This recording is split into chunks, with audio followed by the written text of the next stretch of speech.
हिंदू भाइयों, आज मैं किसी की तरफ नहीं बोलूंगा, ना हिंदुओं की तरफ ना मुसलमानों की तरफ। आज मैं किसी की पक्ष में नहीं बोलूंगा। सारे पंडित अगर असलियत बताने लगे तो ये सब अंदर मंदिर के झगड़े, मस्जिद मंदिर के झगड़े सब बंद हो जाएंगे। तुलसीदास जी ने जो रामायण लिखी है, रामचरितमानस,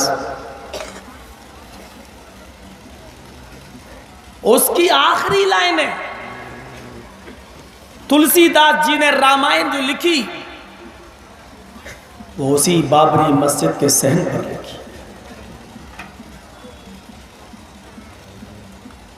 जिस मस्जिद को 6 दिसंबर सन 1992 में सुप्रीम कोर्ट के कहने के मुताबिक गैर कानूनी तरीके से, गैर संवैधानिक तरीके से जिसको मिसमार कर दिया गया और तोड़ दिया गया और शहीद कर दिया गया, और उनको तोड़ने वाले सब मुजरिम, ये सुप्रीम कोर्ट के मुताबिक उस मस्जिद की सहन पर रामचरितमानस को लिखा था तुलसीदास जी ने। लेकिन ताज्जुब यह है कि पूरी रामायण पढ़ जाएं, योगी जी भी पढ़ जाएं, मोदी जी भी पढ़ जाएं, इनको तो 2 लफ्ज नहीं आते हैं। बीए फेल है बेचारा, बना दिया प्रधानमंत्री। केजरीवाल तो कहता हाई स्कूल फेल है, हमने तो फिर भी बीए मान लिया। रामचरितमानस पूरी रामायण पर जाइए जो मस्जिद के सहन पर लिखी है तुलसीदास जी ने, लेकिन पूरी रामायण में कहीं उन्होंने इस बात का जिक्र नहीं किया कि रामचंद्र जी यहां पैदा हुए थे।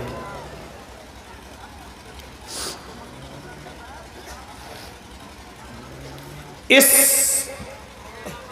के 12वें अध्याय के चंद श्लोकों का तर्जुमा संग्राम पुराण के अंदर किया है तुलसीदास जी ने। वो आसान तर्जुमा सुनिए क्या किया तुलसीदास जी ने। संग्राम पुराण के स्कंद 12 में, और वो तर्जुमा मैं आपके सामने रख रहा हूं, आसान हिंदी। यहां पक्षपात कुछ न राखूं, यहां पक्षपात कुछ न राखूं, वेद पुराण सत सत भाकूं, देश अरब भरग लता सहाय, सोतियल भरंगत सुनो घगुराए, राजनीति भव्य प्रीति दिखावे, आपन मत सबका समझावे,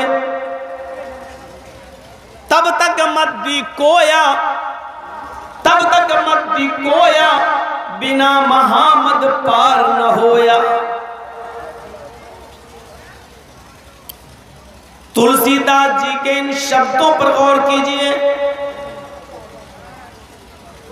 जो संग्राम पुराण के स्कंद 12 के अंदर लिखे हुए हैं। तुलसीदास जी अपनी पूरी हिंदू बिरादरी को कह रहे हैं, हिंदू भाइयों, आज मैं किसी की तरफ नहीं बोलूंगा, ना हिंदुओं की तरफ ना मुसलमानों की तरफ।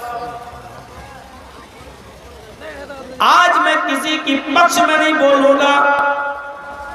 जो जो वेदों में और पुराणों में लिखा है मैं उसको बिल्कुल सच सच बताऊंगा।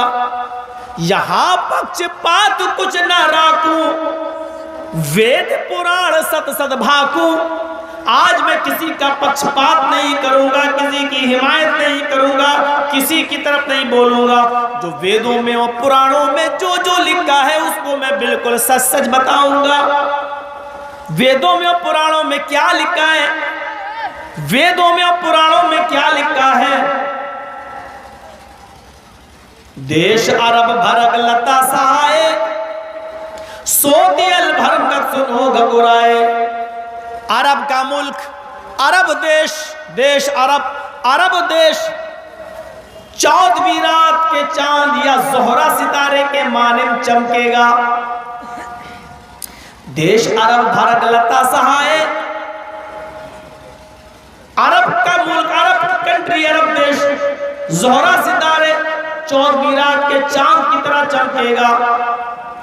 सोती अल भरमगत सुनो घुराए, और उसके अंदर सत्य का आदेश देने वाला, उसके अंदर सच्चाई को नाफिज करने वाला आएगा। सोती अल भरमगत सुनो घुराए, उसके अंदर एक नबी, एक पैगंबर आएगा, वो अपनी बात उन लोगों को सुनाएगा। राजनीति भव्य प्रीति दिखावे, आपन मत सबका समझावे। वो सियासत करेगा, राजनीति करेगा, लेकिन आजकल की तरह गंदी राजनीति नहीं है। आजकल राजनीति कैसी हो रही है मालूम है?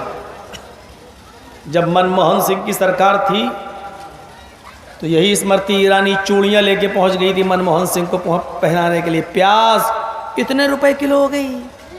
मनमोहन सिंह जी, अगर प्याज की कीमत नहीं संभल रही तो चूड़ियां पहन लो। आज 120 रुपए किलो हो गई। अब मेरा मशवरा है स्मृति ईरानी को कि अब स्मृति ईरानी को चाहिए कि कंगना, नथुनी और बाली लेके भी पहुंच जाए मोदी जी के पास। आप ये सारी चीजें पहन लो। मैं तो आईना दिखला रहा हूं, अब नहीं आएंगी। क्यों नहीं आएंगी? सब जानते। ये आजकल की राजनीति चल रही, भयानक राजनीति। राजनीति भव्य प्रीति दिखावे, वो अंतिम ऋषि, वो अरब के अंदर आने वाला नबी भी राजनीति करेगा। आपन मत सबका समझावे, अपना मत भी लोगों को समझाएगा, लेकिन उसमें जबरदस्ती नहीं करेगा। हालात के मुताबिक वो लोगों को अपना पक्ष समझाएगा। सख्ती की जगह सख्ती करेगा, नरमी की जगह नरमी करेगा। सख्ती की जगह सख्ती करेगा और नरमी की जगह वो नरमी करेगा। हालात सख्ती के होंगे तो सख्ती भी करेगा, और हालात नरमी के होंगे तो वो नरमी भी करेगा। मैं समझता हूं सख्ती की जगह सख्ती और नरमी की जगह नरमी करने वाली अगर कोई हस्ती, कोई शख्सियत थी तो वो हस्ती है मोहम्मद रसूलुल्लाह की। और मैंने बताया ना, तुलसीदास जी ने वो रामायण, जो रामचरितमानस जो लिखी है, वो इसी अयोध्या की सरजमीन पर बाबरी मस्जिद के सहन पर उन्होंने लिखी है। लेकिन पूरी रामायण पढ़ जाइए, पूरी रामायण के अंदर आपको कहीं नहीं मिलेगा कि रामचंद्र जी ने कभी उस मस्जिद को ये कहा हो कि राम का मंदिर तोड़कर ये मस्जिद बनाई गई। कभी उसने जिक्र नहीं किया। कितना प्यार था उस जमाने में कि रामायण, रामचरितमानस तुलसीदास जी लिख रहे हैं तो मस्जिद के सहन में लिख रहे हैं। गौर करो, ये कौन सा जमाना था, कितना प्यार था। उसी रामायण का पाठ पढ़ाने वाले आज हमें आपस में लड़ा रहे हैं। जो रामायण मस्जिद के सहन में लिखी गई, उसी रामायण पर अमल करने वाले और उसी रामायण को अपनी किताब मानने वाले आज हम लोगों से घृणा और नफरत कर रहे हैं, और नफरत की राजनीति करके अपनी कुर्सी चला रहे हैं।